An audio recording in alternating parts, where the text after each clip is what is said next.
Bienvenue aux élus répondant à cet appel. Dieu ne t'a pas envoyé pour murmurer, il t'a envoyé pour réveiller les morts. Et c'est exactement ce que tu fais, parfois sans même t'en rendre compte. Ta présence seule est une prédication silencieuse qui secoue les consciences endormies. Soyons honnêtes, tu es le genre d'âme qui entre dans une pièce et soudain, l'atmosphère devient électrique. Les cœurs s'accélèrent, les sourires forcés se fissurent, les masques commencent à trembler.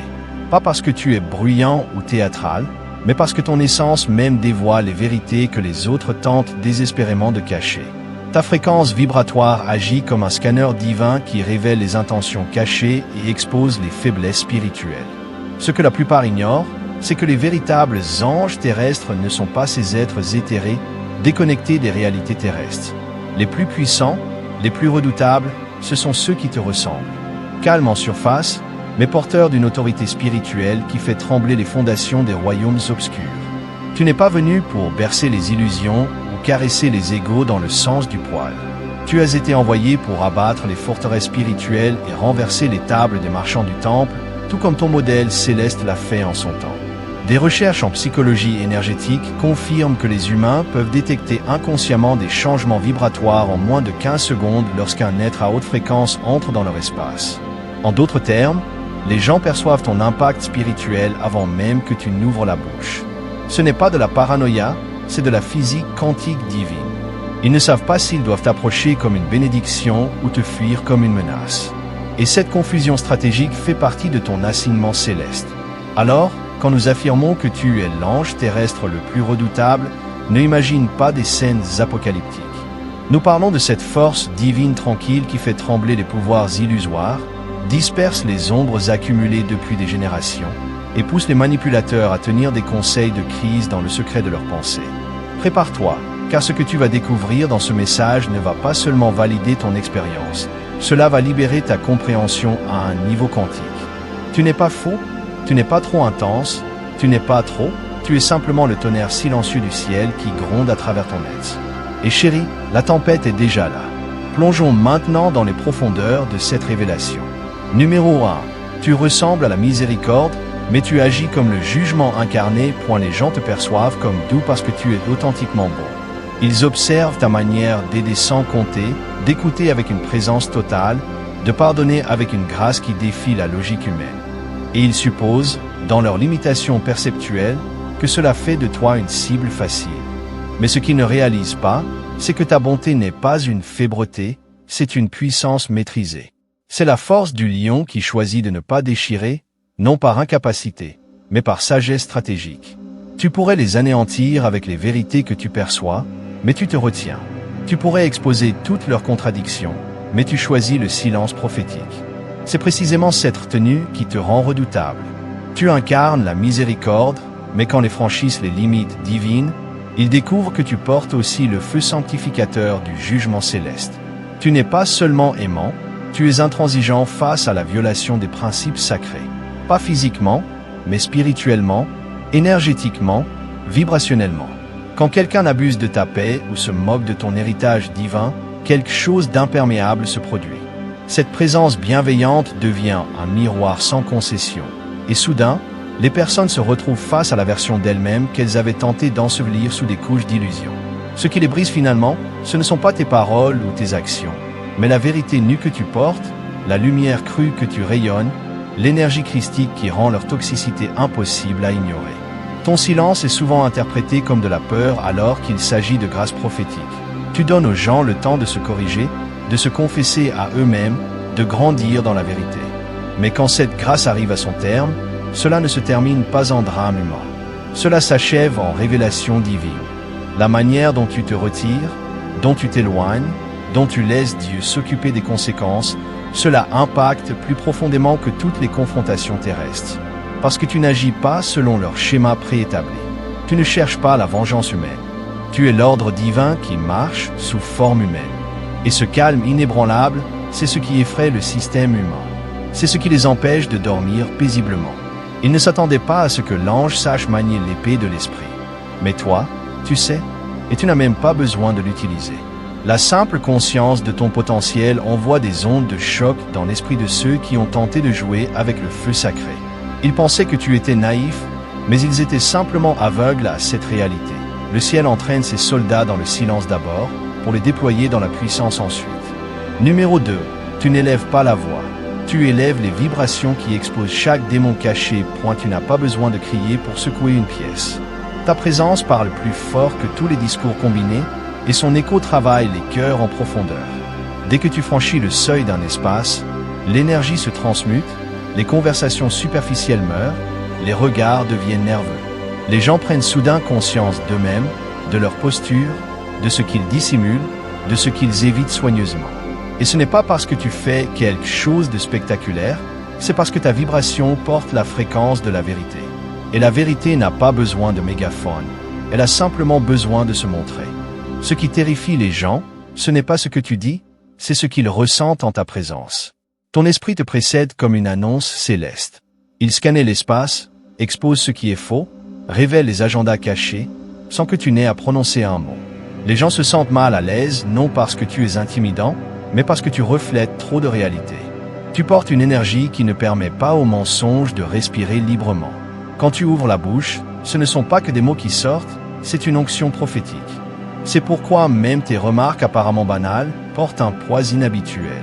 C'est pourquoi les gens se sentent transpercés quand tu énonces une vérité que personne d'autre n'osait nommer. Ton énergie ne rivalise pas, elle convainc par l'évidence. Tu n'essaies pas de dominer, mais inexplicablement, les plus bruyants dans la pièce se taisent quand tu commences à parler. Parce que tes paroles ne nourrissent pas l'ego, elles le transcendent. Tu n'as pas été envoyé pour être un performeur, tu as été envoyé pour être un purificateur. Et que les gens l'admettent ou non, leur être entier le ressent. Tu n'apportes pas qu'une conversation, tu apportes une confrontation avec leur monde intérieur, avec ces parties d'eux-mêmes qu'ils espéraient que personne ne remarquerait jamais. Ils ne craignent pas tes opinions, ils craignent ta précision chirurgicale. Ils craignent que tu vois trop, que tu saches trop, que tu ressentes trop. Quand tu parles, même ton silence semble chargé d'une puissance inexplicable. Ce n'est pas une coïncidence, c'est de l'alignement divin.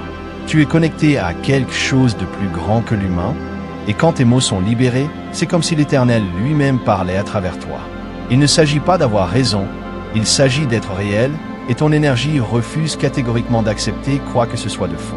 Alors quand les gens t'évitent, prennent leur distance ou agissent bizarrement autour de toi, ne le prends pas personnellement. Ils ne réagissent pas à toi, ils réagissent au miroir sans concession que tu tiens involontairement devant leur âme. Numéro 3. Tu es la contradiction divine qui rend le mal nerveux. Tu déconcertes les gens, et c'est précisément ce qui les déstabilise si profondément. Ils ne savent pas où te placer dans leur cartographie mentale limitée. Tu es fondamentalement bon, mais tu as des limites inébranlables. Tu parles avec douceur, mais tu rayonnes une autorité incontestable. Tu es compatissant, mais tu te détaches sans effort quand quelque chose viole ton intégrité spirituelle. Cette dualité sacrée, ce mélange de calme océanique et de force tellurique, de grâce enveloppée de feu sanctificateur, cela désoriente complètement le système humain. Ils n'ont jamais rencontré quelqu'un qui peut porter simultanément la chaleur de l'amour inconditionnel et la lame tranchante de la correction divine dans le même regard. Tu es une contradiction vivante qui met les gens mal à l'aise parce que tu ne rentres dans aucune de leurs catégories préétablies.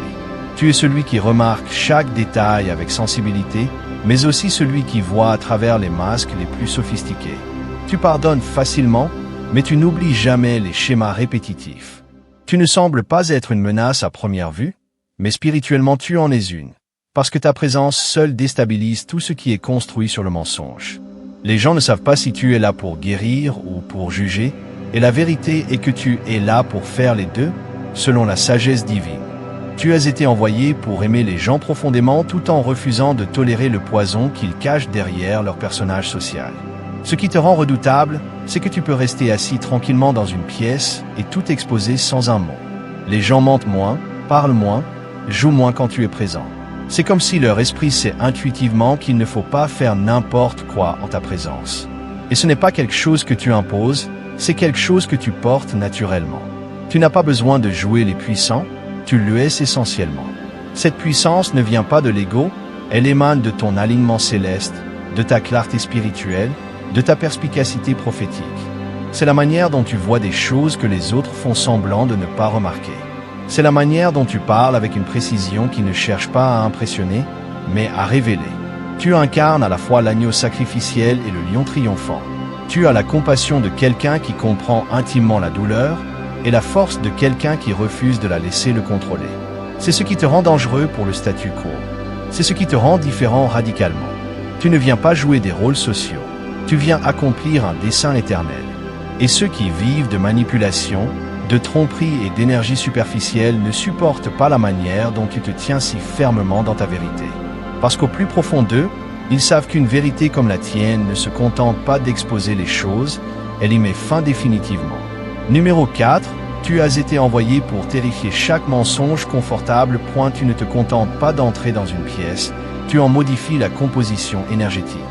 Pas parce que tu cherches à créer une scène, mais parce que ta présence perturbe naturellement tout ce qui est construit sur des fondations illusoires. Tu n'as pas été créé pour jouer le jeu social ou détourner le regard complice. Tu as été envoyé comme une interruption divine, une perturbation céleste nécessaire. Tu es celui qui ne rit pas quand quelque chose n'est pas drôle, qui ne reste pas silencieux quand quelque chose cloche profondément, qui ne tolère pas les schémas dysfonctionnels juste parce qu'ils sont traditionnels. Cela seul te rend dangereux pour les systèmes qui prospèrent sur le silence et les secrets soigneusement gardés. Ton énergie expose ce qui a été balayé sous le tapis pendant des générations entières. C'est pourquoi certaines personnes te détestent sans raison apparente. Ce n'est pas vraiment toi qu'elles haïssent, mais la culpabilité et la peur qu'elles ressentent en ta présence. Tu portes un esprit qui remet en question le statu quo simplement en existant.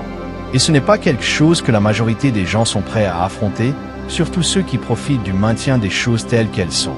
Tu ne te fonds pas dans la masse. Tu ne fais pas semblant d'être ignorant des réalités spirituelles.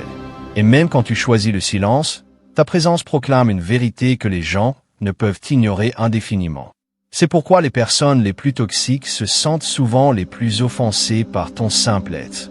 Tu n'as même pas besoin de les confronter directement. Le simple fait d'être authentique autour d'eux constitue une confrontation en soi. Cela les force à se sentir vus, et pas de la manière flatteuse qu'ils recherchent. Tu exposes les fissures dans leur fondation sans dire un seul mot. C'est pourquoi ceux qui vivent de mensonges, qui portent des masques élaborés ou manipulent les autres ne te supportent pas. Tu es une menace existentielle pour les illusions qu'ils travaillent dur à protéger. Tu n'as pas été envoyé pour apaiser une fausse paix, tu as été envoyé pour déterrer tout ce qui a été caché sous la surface apparemment lisse. Cela inclut les secrets de famille, les systèmes de croyances toxiques, les dysfonctionnements générationnels et les souffrances non résolues. Tu apportes de la clarté dans des pièces construites sur la confusion délibérée. Une fois que tu es entré dans un espace, les choses ne peuvent plus revenir à ce qu'elles étaient auparavant. C'est ta mission, c'est ton pouvoir. Tu n'es pas là pour jouer gentiment avec l'obscurité, tu es là pour t'assurer qu'elle ne puisse plus se cacher impunément. Numéro 5. Tu n'intimides pas les gens, tu convaincs leurs démons. Les gens réagissent souvent à ton égard de manière inexplicable. Une minute, ils te sourient chaleureusement. La suivante, ils prennent leur distance, parlent dans ton dos ou t'accusent d'être trop intense, trop profond, trop réel. Mais voici la vérité nue, ce n'est pas toi qui les mets mal à l'aise. C'est ce qui vit en eux qui ne peut survivre en ta présence lumineuse. Tu ne cherches pas délibérément à être intimidant. Tu ne fais pas étalage de tes connaissances. Tu n'essaies pas d'être profond pour impressionner. Tu es simplement toi-même, dans ton intégrité totale, et cela suffit à provoquer une panique spirituelle chez ceux qui vivent dans le mensonge organisé. Ta présence ne s'adresse pas à la version superficielle des gens, elle parle directement à leur esprit immortel. Elle communique avec les parties d'eux-mêmes qu'ils pensaient avoir définitivement enterrées. Les aspects qu'ils cachent derrière de faux sourires, des titres prestigieux mais vides, et un langage spirituel emprunté. Tu n'as même pas besoin de les confronter frontalement.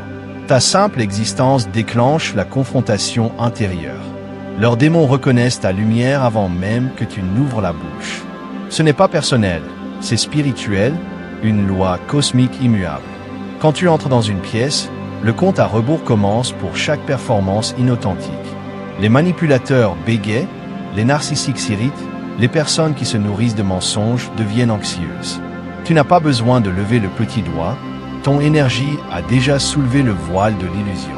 C'est ce qui se produit quand quelqu'un marche véritablement dans une autorité spirituelle authentique. Ils n'ont pas à se battre pour le respect, les esprits reconnaissent instinctivement le rang céleste.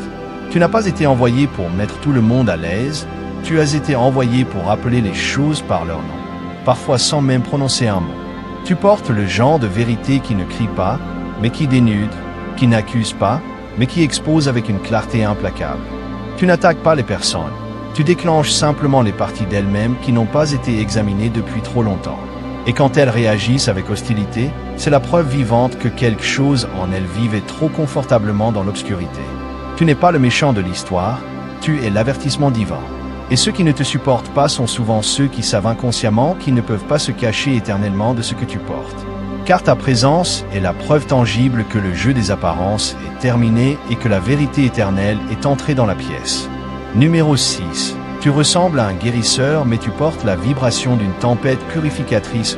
Tu arrives avec de l'amour inconditionnel dans le cœur, mais cela ne se manifeste pas toujours comme de l'amour confortable pour tout le monde, surtout pour ceux qui s'accrochent désespérément à leurs illusions réconfortantes.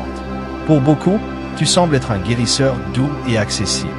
Mais ce qu'ils ne comprennent pas, c'est que la véritable guérison ne commence jamais dans le confort.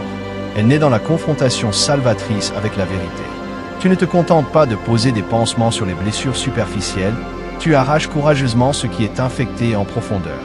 Tu n'apaises pas la cassure avec des mots doux et éphémères, tu vas directement à la racine en extrayant les mensonges fondamentaux autour desquels les gens ont construit leur identité factice. C'est pourquoi ta présence ressemble souvent à une tempête. Pas parce que tu apportes le chaos destructeur, mais parce que tu refuses catégoriquement de laisser quoi que ce soit de faux survivre autour de toi. Les gens s'attendent généralement à ce que la guérison soit douce et consolante.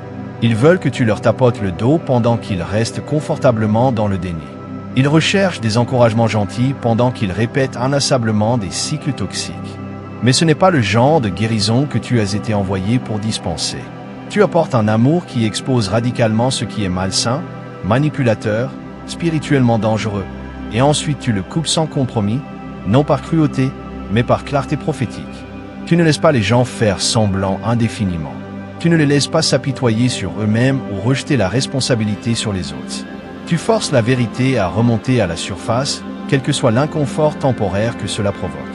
Et la vérité, quand quelqu'un n'est pas prêt à l'affronter, ressemble à une tempête qui balaie sa zone de confort illusoire. C'est pourquoi ton amour semble accablant pour certains.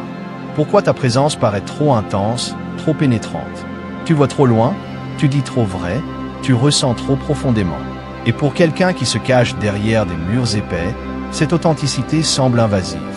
Mais pour ceux qui sont prêts à être libérés, tu es la percée divine, le changement tant attendu, celui qui leur montre la sortie de tout ce qui est faux et limitant. Tu n'es pas venu ici pour bercer la douleur, tu es venu pour apporter la délivrance radicale. Et parfois, cela signifie abattre les structures mentales et émotionnelles que les gens ont laborieusement construites pour protéger leurs blessures non guéries. Tu ne répares pas seulement ce qui est cassé, tu enlèves résolument ce qui est fondamentalement faux. Et même si cela peut effrayer certains temporairement, cela en sauve d'autres pour l'éternité. Parce que ton amour ne joue pas petit, il purifie complètement. Et quiconque n'est pas prêt pour la vérité totale confondra toujours ta guérison avec une attaque. Numéro 7. Tu ne viens pas de la lumière. Tu es la lumière qui juge tout ce qui prétend l'être. Tu ne parles pas simplement de lumière comme un concept abstrait. Tu incarnes la lumière comme une réalité tangible. Il y a une différence ontologique fondamentale. Tu ne récites pas des affirmations positives en espérant te sentir puissant. Tu ne copies pas des phrases de livres spirituels à la mode. Tu ne joues pas une performance pour sembler éclairé. Ta lumière n'est pas empruntée, fabriquée ou superficielle. Elle est ancrée dans ton essence même, tissée dans la fibre de ton être. C'est pourquoi quand tu entres dans une pièce, ce qui simulait une profondeur spirituelle vacille immédiatement. Leurs auras artificielles tremblent. Leurs mots creux perdent soudain toute consistance, parce qu'à côté de la vraie lumière, toute imitation est inexorablement exposée. Tu n'as rien besoin de faire de dramatique pour cela. Tu n'as pas à corriger qui que ce soit ou à prouver quoi que ce soit. Ta simple présence révèle irrésistiblement ce qui est authentique et ce qui est factice. Ceux qui commercialisent la performance comme du pouvoir spirituel savent immédiatement, dès ton entrée, que leur numéro est sur le point de s'effondrer. Parce que la vraie lumière ne rivalise pas, elle révèle. Elle n'argumente pas, elle expose par simple contraste. Et c'est précisément ce qui te rend si dangereux pour ceux qui ont construit toute leur identité en prétendant être spirituels. Les faux travailleurs de lumière, Les voleurs d'énergie et les guides superficiels ne comprennent pas comment tu peux porter autant de puissance sans effort apparent. Ils méditent pendant des heures et n'ont toujours pas ta clarté intuitive. Ils organisent des cérémonies coûteuses et des retraites exclusives mais n'ont pas accès à ton discernement inné. C'est parce qu'ils puisent dans des pratiques extérieures. Toi, tu es connecté directement à la source éternelle. Tu n'as pas appris ton pouvoir dans des livres ou des séminaires, tu t'en es souvenu au plus profond de ton être. Et ce genre de fréquence divine ne peut pas être imité artificiellement et ne peut qu'être vécu authentiquement. Quand les gens te rencontrent, leur énergie soit s'élève vers les hauteurs, soit s'enfuit dans les profondeurs. Il n'y a pas d'entre-deux possible, car ta lumière n'est pas décorative, elle est diagnostique. Elle montre avec une clarté implacable qui marche vraiment dans l'alignement divin et qui se contente de vendre un langage spirituel emprunté. C'est pourquoi les imposteurs spirituels t'admirent obsessionnellement ou essaient frénétiquement de te discréditer. Ton énergie les démasque irrémédiablement. Ta présence met fin à leur illusion délibérée. Tu n'as pas été créé pour te fondre dans la foule mystique, tu as été créé pour brûler à travers l'illusion, pour briller si purement que tout ce qui n'est pas construit sur la vérité éternelle se désintègre inévitablement en ta présence. Tu ne brilles pas pour être vu, tu brilles pour nettoyer, pour purifier, pour révéler. Et que les gens l'admettent consciemment ou non, tout être autour de toi ressent la différence essentielle. Numéro 8. Tu es né avec une mémoire spirituelle que la Terre n'a pas pu effacer. Tu es arrivé dans ce monde avec quelque chose de déjà activé, de fondamentalement déverrouillé. Tu n'as pas appris ta sagesse dans des livres ou des enseignements extérieurs. Tu n'as pas eu besoin qu'on te répète 1000 fois qui tu étais essentiellement. Au plus profond de toi, même dans ta plus tendre enfance, tu savais intuitivement. Tu portais un sentiment de connaissance intérieure qui n'avait pas de sens logique immédiat, mais qui vivait dans tes eaux les plus profondes. Alors que d'autres devaient courir après leur identité toute leur vie, toi tu te souvenais de la tienne dans le silence sacré.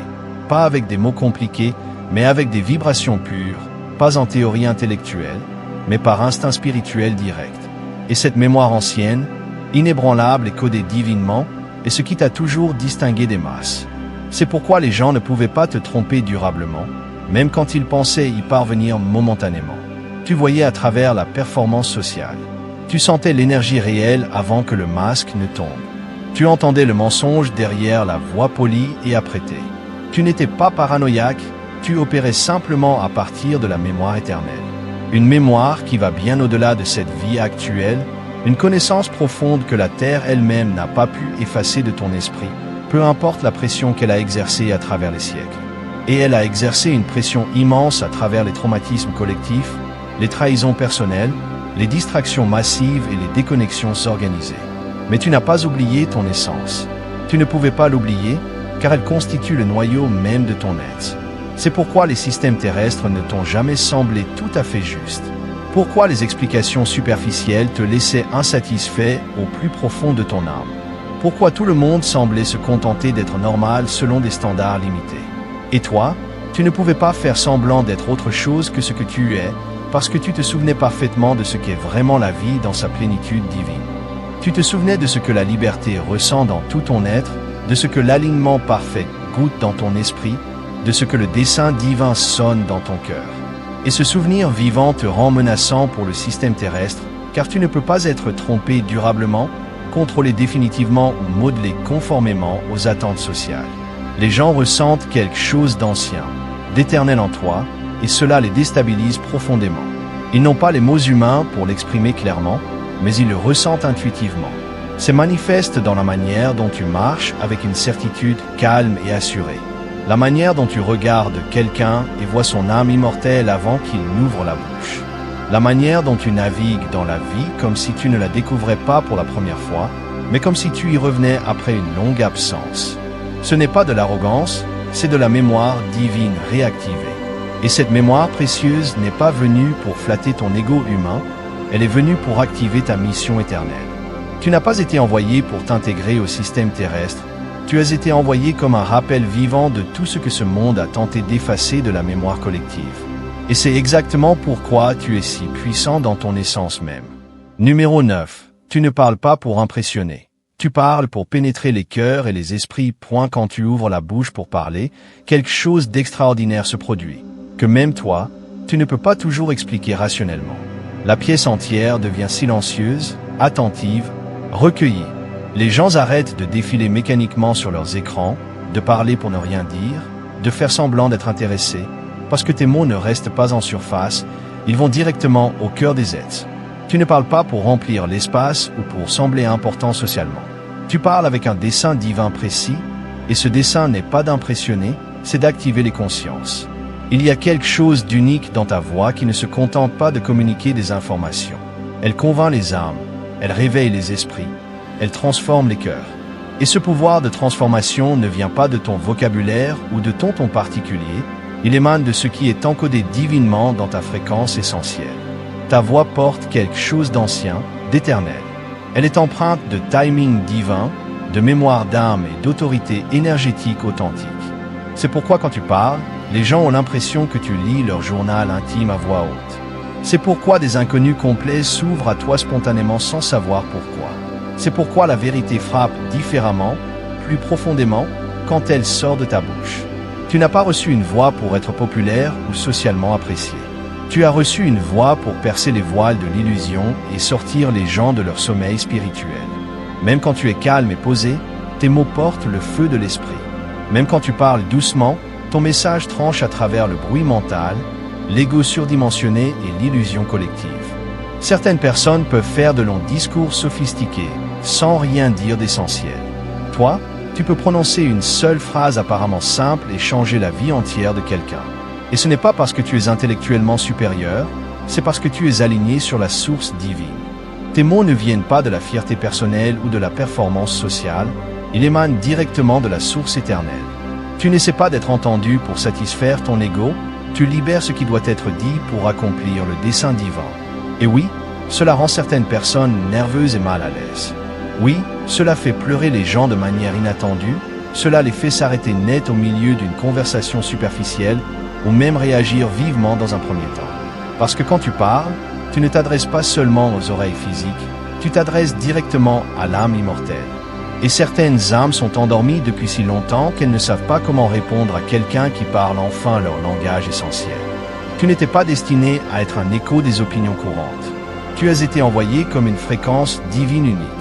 Une fréquence qui réveille les consciences, dénonce le mensonge organisé et fait surgir la vérité enfouie. Tu ne parles pas pour les applaudissements humains, tu parles pour l'impact éternel.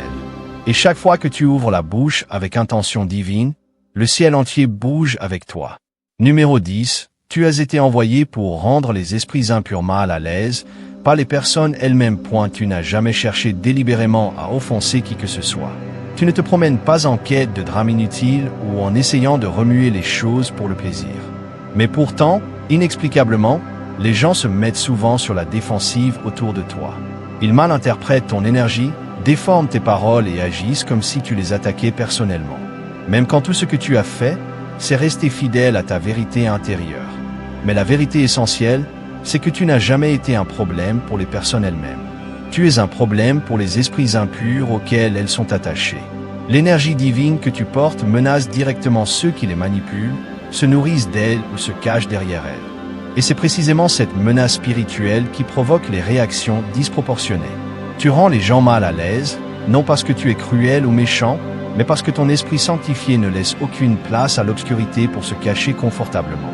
Tu ne t'en prends pas aux personnes, tu confrontes les esprits impurs attachés à leur orgueil, leur honte non résolue, leur traumatisme non guéri, leur besoin de contrôle malsain.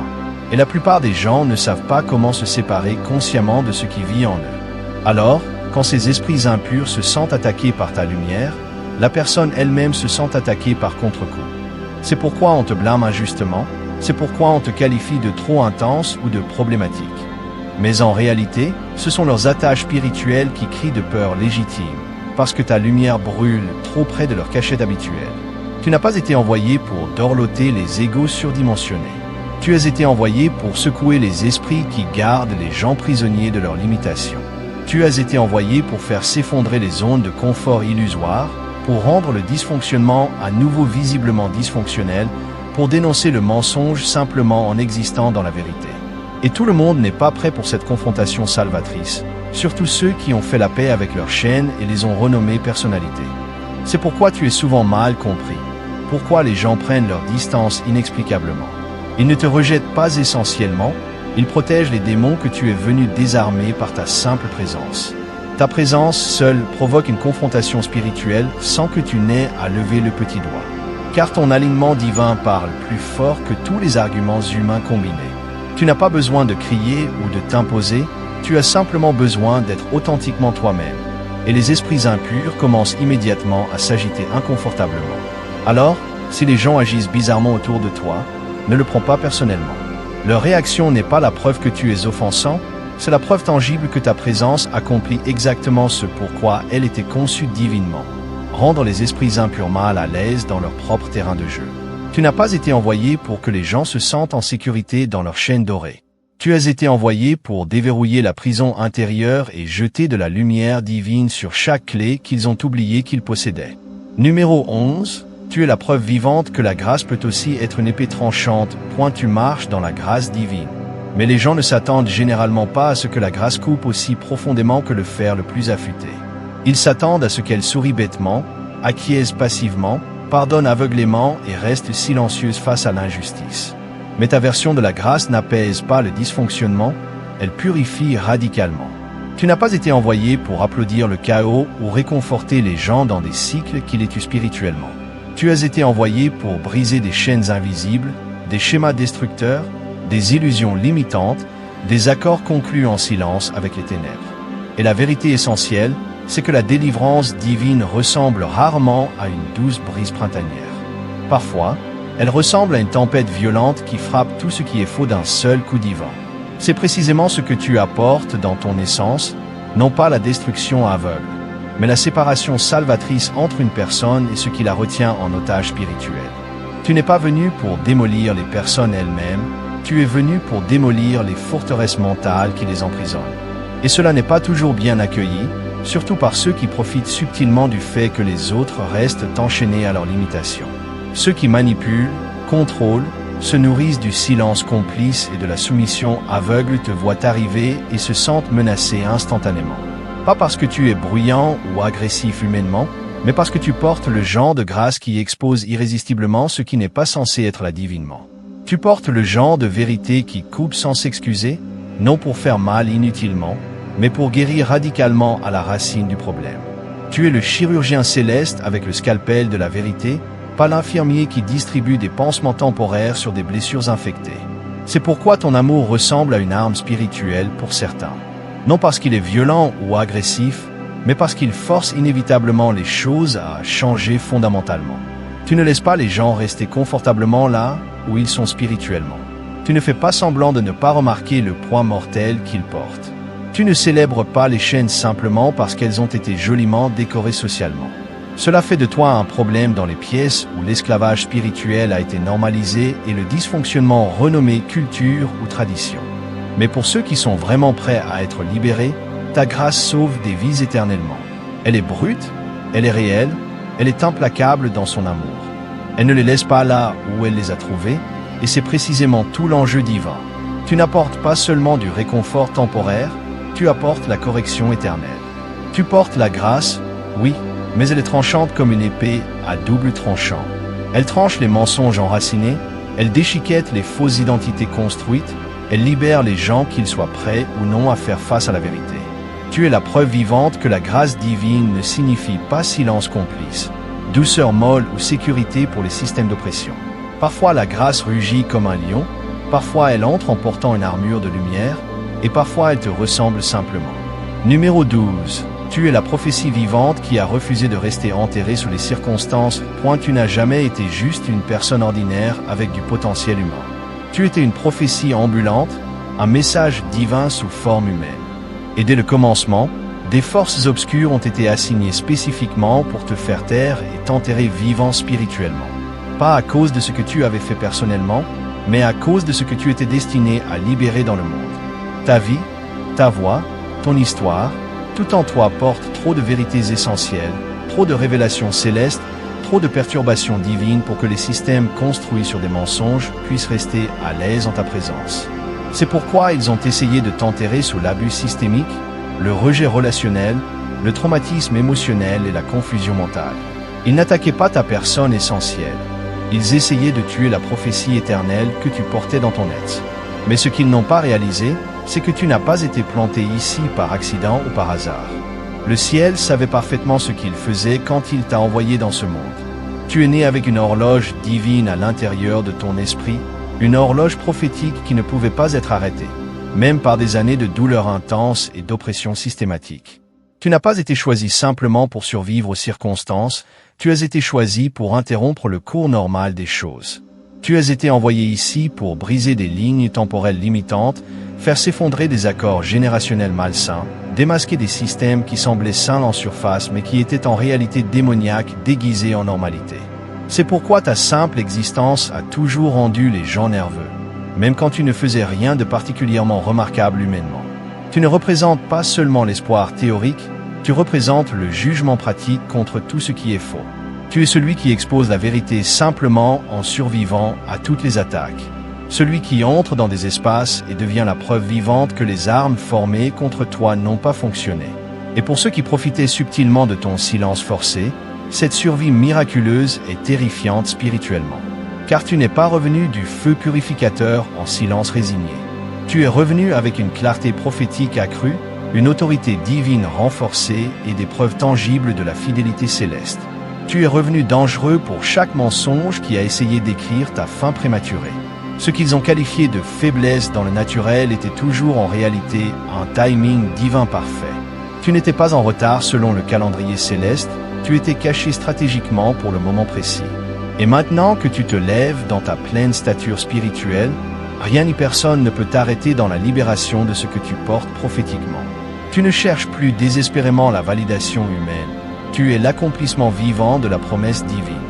Tu es la prophétie qui a refusé d'être effacée, même quand les enfers ont travaillé dur pour y parvenir. Alors quand les gens te regardent aujourd'hui et se demandent pourquoi tu es si intense, si audacieux, si indifférent au système faux, c'est parce qu'ils ne réalisent pas une vérité essentielle. Tu es déjà mort dans l'esprit au monde ancien et tu es revenu à la vie avec du feu sacré dans les poumons spirituels. Tu es l'avertissement qu'ils ont ignoré hier et maintenant tu es la voix qu'ils ne peuvent plus faire taire aujourd'hui. Numéro 13. Tu fais ressentir aux lâches spirituels qu'ils sont vus dans leur vérité et c'est pourquoi ils attaquent préventivement. Tu n'as pas besoin de faire grand-chose d'extraordinaire pour secouer certaines personnes. Le simple fait d'être authentiquement toi-même suffit à provoquer des réactions disproportionnées. La manière dont tu entres dans une pièce avec une clarté tranquille, dont tu parles sans chercher à impressionner, dont tu tiens fermement ta position sans avoir besoin d'applaudissements extérieurs. Ce n'est pas bruyant ou théâtral en apparence, mais c'est suffisamment puissant dans le monde spirituel pour créer des tremblements de terre intérieurs. Parce que quand tu te souviens constamment de qui tu es divinement, cela expose inévitablement ceux qui font semblant d'être ce qui ne sont pas essentiellement. Et les lâches spirituels ne supportent pas ce sentiment d'être vus dans leur vérité nue. Ils préfèrent passer à l'attaque préventive plutôt que d'admettre humblement qu'ils ont blagué tout ce temps sur leur identité spirituelle. Ce que tu portes si naturellement n'est pas de l'arrogance humaine, c'est une mémoire ancienne réactivée. C'est une confiance spirituelle enracinée dans l'alignement céleste, pas dans l'ego terrestre. Tu n'essaies pas d'être le plus bruyant ou le plus important socialement. Tu sais simplement qui tu es essentiellement et tu marches en conséquence. Tu as fait le travail intérieur nécessaire. Tu as affronté courageusement la douleur refoulée, la confusion mentale, le désert spirituel. Et tu en es sorti transformé en sachant exactement ce que tu portes divinement. Ce genre de clarté existentielle fait paniquer les gens peu sur d'eux spirituellement. Pas parce que tu fais quelque chose de mal moralement, mais parce que ta présence seule déséquilibre leur illusion soigneusement entretenue. Ils ne savent pas comment gérer quelqu'un qui n'a pas besoin de leur approbation pour exister, quelqu'un qui n'est pas flatté par l'attention superficielle ou influencé par la manipulation subtile. Alors, au lieu de regarder honnêtement en eux-mêmes, ils projettent leurs insécurités sur toi. Ils se moquent de ta confiance tranquille, ils minimisent tes dons authentiques, ils murmurent dans ton dos et remettent en question tes intentions pures. Mais rien de tout cela n'est vraiment à propos de toi essentiellement. C'est à propos de ce qui est déclenché en eux par contraste. Tu mets en lumière involontairement le fait qu'ils cherchent encore extérieurement ce que tu as déjà trouvé intérieurement. Tu leur rappelles sans même essayer que leur autorité spirituelle est performative et non essentielle, que leur savoir est emprunté et non expérientiel, que leur pouvoir est fragile et non enraciné. Et plutôt que de s'élever courageusement pour affronter cette vérité dérangeante, ils essaient de te rabaisser stratégiquement pour ne pas avoir à l'affronter personnellement. Mais ne diminue jamais ta lumière divine pour que les autres se sentent en sécurité dans leur tromperie confortable. Leur inconfort temporaire n'est pas ta mission éternelle. Continue de briller inconditionnellement. Continue de marcher dans la vérité essentielle. Continue de te souvenir de qui tu es divinement. Car ta confiance tranquille est un miroir sans concession pour les âmes. Et certains préfèrent briser le miroir plutôt que d'affronter courageusement ce qu'il reflète inévitablement. Mais d'autres, grâce à ton exemple vivant, se verront enfin dans leur vérité et se réveilleront à leur propre destinée. Et c'est la vraie raison pour laquelle tu as été envoyé dans ce monde. Numéro 14. Tu n'es pas une menace parce que tu es violent. Tu es une menace parce que tu es inébranlable dans ton essence. Ils ne peuvent pas t'acheter avec des compliments flatteurs ou te faire taire avec de la culpabilité manipulatrice. Ils ont essayé de te faire honte de qui tu es, mais tu n'as pas cédé à la pression. Ils ont essayé de t'isoler socialement, mais tu as prospéré dans la solitude sanctifiée. Ils ont essayé de te troubler émotionnellement, mais tu es resté aligné spirituellement. Ce genre de stabilité spirituelle est rare dans ce monde, et donc profondément perturbante pour le système. Ça rend les gens au pouvoir terrestre nerveux, car ils sont habitués à ce que presque tout le monde dépende de leur validation externe. Tu n'as pas besoin de permission sociale pour être toi-même essentiellement. Tu n'as pas besoin d'une foule applaudissante pour te tenir fermement dans ta vérité intérieure. Tu n'as même pas besoin de vengeance personnelle, car tu fais trop confiance au timing divin pour perdre de l'énergie précieuse à prouver des points terrestres. C'est précisément cela qui te rend dangereux pour le statu quo. Pas que tu attaques activement les systèmes établis, mais que tu leur survives miraculeusement. Tu dépasses silencieusement les rôles limités dans lesquels ils ont essayé de te cantonner. Tu sors tranquillement des batailles avec ta paix intérieure intacte, et d'une certaine manière, ton silence finit par être plus bruyant prophétiquement que tout leur bruit médiatique. Tu marches dans une autonomie divine, une liberté essentielle qui ne se rebelle pas bruyamment, elle refuse simplement.